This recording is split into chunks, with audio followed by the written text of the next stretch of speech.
हमारे साथ बातचीत के लिए ज्योतिषपीठ के शंकराचार्य स्वामी अभिमुक्तेश्वरानंद जी हैं। हम उनसे बात करेंगे। महाराज जी, आपका जो संकल्प है पूरे विश्व में गौ माता के कटने पर रोक लगे, उसको भी आज एक नई दिशा दी है। महाराष्ट्र एक पहला राज्य रहा है जहां पर गौ माता को राज्य माता का दर्जा दिया गया है। वहां पर चुनाव भी होने वाले हैं, तो आशीर्वाद किसको मिल रहा है? हमने पहले कह दिया कि हमारा आशीर्वाद भाई को है, कसाई को नहीं। जो गाय को काटने में कहीं ना कहीं से कारण बन रहे हैं, अब उनसे हम परहेज रखते हैं। और जो गाय को माई कह करके उसको सम्मान दे रहे हैं, अब हम उनको आशीर्वाद दे रहे हैं। हम चाहें भी रोक लें तो नहीं रुकेगा, क्योंकि हृदय अपने आप उन्हीं की तरफ लुढ़क जा रहा है। तो इसलिए हम ये चाहते हैं कि महाराष्ट्र के लोग, जिस सरकार ने 68 साल के सभी प्रदेश के मुख्यमंत्रियों ने जो काम नहीं किया वो कर दिया, उस सरकार को रिपीट करें, यही हमारा कहना है। यानी उनको जीत का आशीर्वाद आप दे? भाई जीतेंगे तभी तो। अभी तो गाय को राज्य माता घोषित किया, अभी प्रोटोकॉल बनना बाकी है गाय का, तो जब जीतेंगे तभी तो प्रोटोकॉल बनाएंगे। जाहिर तौर पर एक सनातनी का प्रेम होता है गौ माता से, लेकिन जो लोग इसी देश में रहकर, चाहे किसी भी विचारधारा के हों, किसी भी दल के हों, वो कहते हैं कि हम गौमांस खाते हैं, क्या उनके लिए आती है भावनाएं? क्योंकि निश्चित तौर पर इससे जो संतों की, एक आम हिंदू की भावनाएं आती हैं। देखिए, बात यह है कि हम अपने देश की बात कर सकते हैं, जहाँ हमारी जगह है वहीं की तो बात कर सकते हैं। अपनी जगह में ही तो हम झाड़ू लगाते हैं, पूरे दुनिया में तो झाड़ू लगाने जाते नहीं। अपने पैर में ही तो जूता पहनते हैं, दुनिया में तो चमड़ा बिछा नहीं देते हैं, लकड़ी बिछा नहीं देते हैं। तो ऐसी परिस्थिति में हम अपने देश की बात कर रहे हैं। हमारे देश में ये ना हो, उसके लिए हम दृढ़ हैं, वो हम नहीं होने देना चाहते। और हमने देखा है कि हमारे देश में रहने वाले सब, चाहे वो मुसलमान हों चाहे ईसाई हों, सब चाहते हैं। हमको तो बहुत सारे मुसलमान मिले और उन्होंने कहा कि गाय को राष्ट्रमाता घोषित करना चाहिए। हम कश्मीर गए थे अपनी ध्वज यात्रा के प्रसंग में, वहाँ के मुसलमानों ने कहा कि महाराज जी कड़ा कानून बनवाइएगा, ढीला मत बनवाइएगा, ढीले पे मत मान जाइएगा। इसका मतलब है कि वो भी चाहते हैं कि गाय की रक्षा हो। तो ऐसी परिस्थिति में इस देश का एक एक बच्चा इस देश की धरती की पुकार को समझता है, सुनता है, और उसके अंदर वही संस्कार हैं। इसलिए यहाँ कोई विरोध, आप देखिए महाराष्ट्र की सरकार ने गाय को राज्य माता घोषित कर दिया। महाराष्ट्र में कितने मुसलमानों ने विरोध किया, किसने ईसाइयों ने विरोध किया? किसी ने किया? सबने स्वीकार कर लिया कि अच्छा काम किया आपने। तो ऐसी परिस्थिति में जैसे महाराष्ट्र के सभी लोगों ने स्वीकार कर लिया, एक अच्छा फैसला था, वैसे पूरे देश में घोषणा कर दी जाए, पूरे देश के लोग स्वीकार करेंगे। सनातनियों का महापर्व महाकुंभ आयोजित हो रहा है, उसको लेकर भी एक बातें चल रही है, एक विचार चल रहा है कि गैर हिंदुओं का वहाँ पर प्रवेश न हो।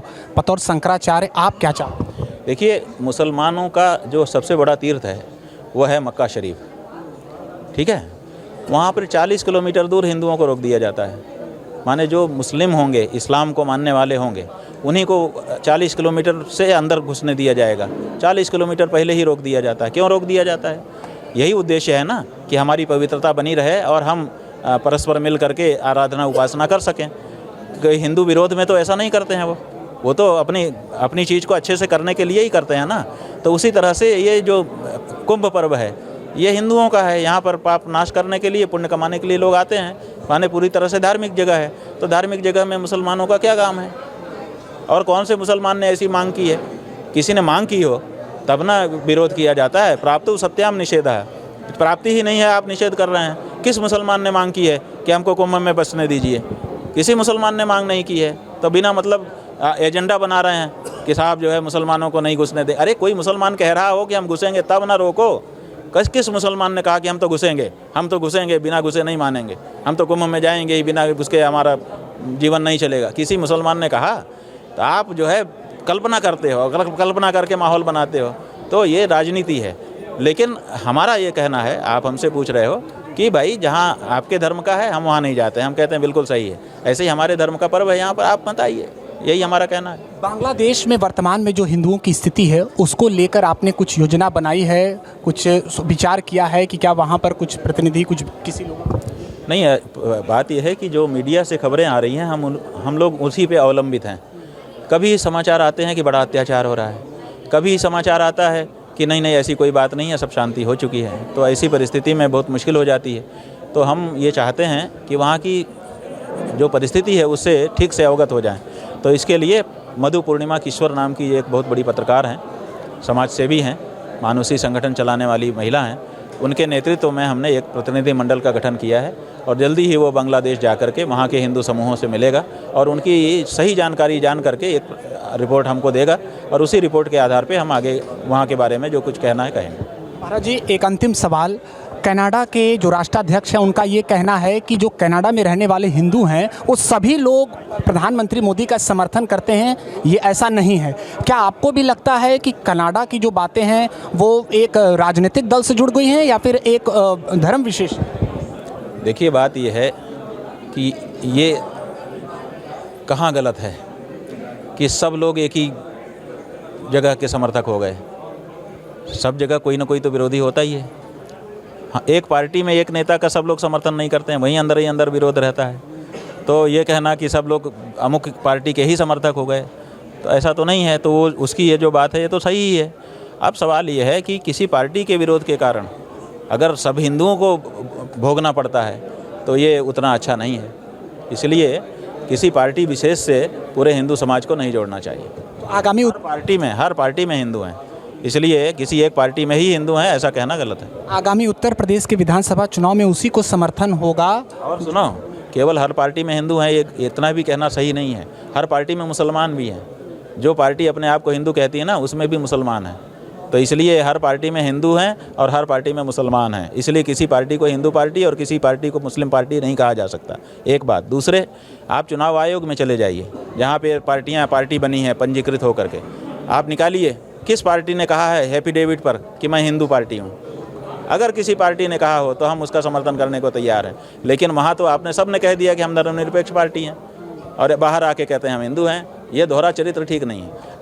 ये सारी पार्टियाँ जो भारत में इस समय हैं पंजीकृत, वो सब की सब धर्मनिरपेक्ष हैं, कोई हिंदू पार्टी नहीं है। किसी हिंदू पार्टी ने एक एफिडेविट नहीं दिया, ज़्यादा से ज़्यादा क्या होता, रिजेक्ट हो जाता तो उसके बारे में आंदोलन करते कि भाई हम हिंदू पार्टी के रूप में पंजीकृत होना चाहते हैं, ये भी एक विचार है, आप इसको क्यों मना कर रहे हो, आंदोलन चलाते। लेकिन ऐसा भी किसी ने नहीं किया है। सब ने स्वीकार करके अपने आप को धर्मनिरपेक्ष घोषित कर लिया है।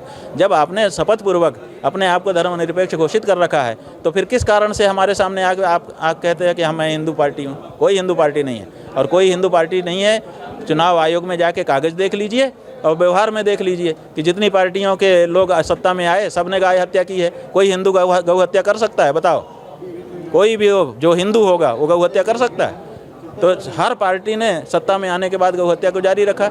इसका मतलब कि अभी तक कोई हिंदू पार्टी शासन में सत्ता में नहीं आई है। महाराज जी, एक अंतिम सवाल। उत्तर प्रदेश में उसी अभी वर्तमान सरकार अगर गौ हत्या पर पाबंदी लगाती है या राज्य माता का दर्जा देती है तो क्या उनको समर्थन होगा? आने समर्थन नहीं, दिल खोल के आशीर्वाद। जो मांगे, ये मठ मांगे, हम मठ उनके नाम रजिस्ट्री कर देंगे। वो कहें मंत्री जी के नाम, वो कहें आओ हमारे नौकर बन जाओ, हम नौकर बन जाएंगे उनके, इतनी खुशी हमको होगी। लेकिन कर तो दो हैं, वो कर ही नहीं रहे हैं तो हम क्या करें। तो महाराज जी का साफ कहना है कि जो भी विचारधारा गौ माता की रक्षा की बात करेगी उनको उनका आशीर्वाद होगा। एबीपी न्यूज़ के लिए वाराणसी से Nishant Chaturvedi. For exclusive and insightful videos, subscribe to our new channel ABP Live Premium.